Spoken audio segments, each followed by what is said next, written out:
Hello guys, मेरा नाम है विकास और आप देख रहे हैं रेटू पॉपेट। और आज के इस वीडियो में हम डिस्कस करेंगे आर्टिकल 41 से लेकर तो 45। देखिए, इससे पहले वाले वीडियो में हमने जैसा कि डिस्कस किया था कि जो आर्टिकल 36 से लेकर 51 तक आते हैं ये पार्ट है डीपीएसपी का, और ये पार्ट कौन सा है? पार्ट 4। ठीक है, चलिए हम बात करते हैं पहले आर्टिकल 41 की। देखिए, आर्टिकल 41 ये बोलता है कि जो भी हमारे समाज के, जो भी हमारे राज्य के बैकवर्ड क्लासेस हैं और जो ऐसी कास्ट हैं जो कि बहुत पीछे रह गई हैं, तो उनको इकोनॉमिकली, एजुकेशनली और सोशल और सभी तरह की जितनी भी सुविधाएं होती हैं एक देश में, वो सभी सुविधाएं मिलनी चाहिए।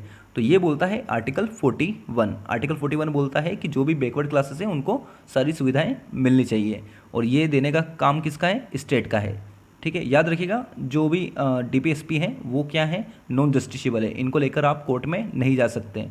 चलिए अब बात करते हैं आर्टिकल 42 की। देखिए, आर्टिकल 42 ये बोलता है कि जो भी वर्किंग वुमेन्स होती हैं, है ना, जो भी कुछ ऑफिसेस में वर्क कर रही हैं या फिर कहीं पे भी वर्क कर रही हैं, अगर उन्हें गर्भावस्था के टाइम पर, मैटरनिटी के टाइम पर अगर उन्हें रिलीफ की ज़रूरत है तो उन्हें रिलीफ दिया जाए। या फिर कोई व्यक्ति है ऐसा जिसे कुछ चोटें आई हैं कुछ काम के दौरान, तो उन्हें रिलीफ दिया जाए।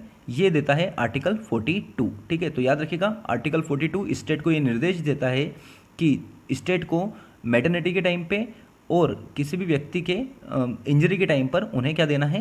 रिलीफ देना है। ठीक है, चलिए अब बात करते हैं आर्टिकल 43 की। देखिए, आर्टिकल 43 राज्य को ये निर्देश देता है कि राज्य को अपने राज्य के किसानों के लिए एग्रीकल्चर में नई टेक्नोलॉजी लानी है, अपने राज्य में नई नई इंडस्ट्रीज़ बनानी है ताकि लोगों को रोजगार मिले।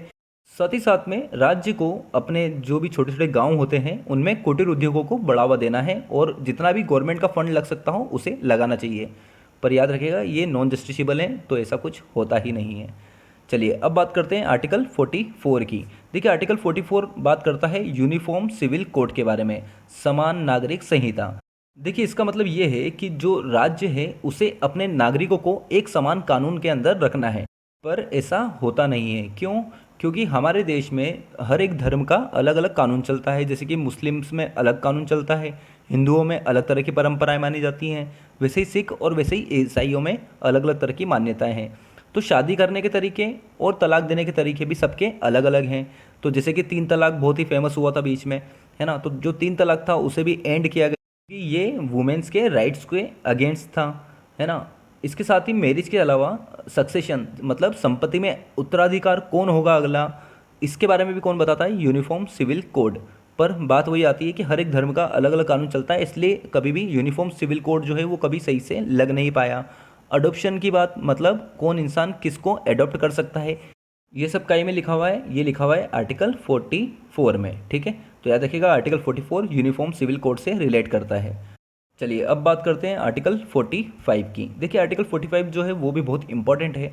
आर्टिकल 45 बोलता है कि 6 साल से कम उम्र के बच्चों को प्राइमरी एजुकेशन और उनका जो भी फिजिकल ग्रोथ है वो सब देखने की जिम्मेदारी किसकी है? स्टेट की, मतलब राज्य सरकार की जिम्मेदारी है। तो याद रखिएगा, आर्टिकल 45 6 साल से कम उम्र के बच्चे जो होते हैं उनके प्राइमरी एजुकेशन से रिलेट करता है। ओके गाइस, ये था आर्टिकल 41 से लेकर तो 45 तक का डिस्कशन। अब हम मिलेंगे नेक्स्ट वीडियो में जिसमें हम इसके आगे के आर्टिकल को डिस्कस करेंगे। तब तक के लिए थैंक यू सो मच।